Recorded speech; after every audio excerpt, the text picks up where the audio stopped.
ఇప్పుడే జీ5 app download చేయండి. చూడండి మీ ఫేవరెట్ టీవీ షోస్ ఎప్పుడైనా ఎక్కడైనా.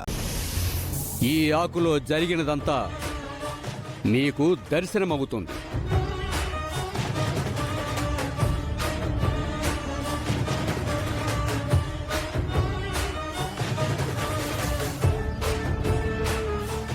ఇప్పుడు చూడండి, కనిపిస్తుంది.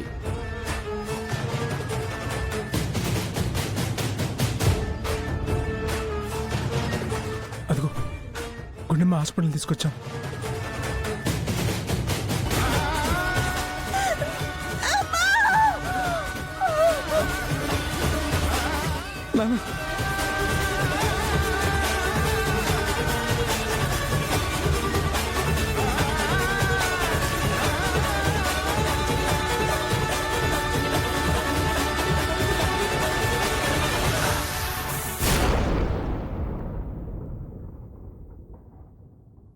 జీ5 యాప్ డౌన్లోడ్ చేసి అన్ని ఎపిసోడ్స్ పూర్తి ఉచితంగా చూడండి.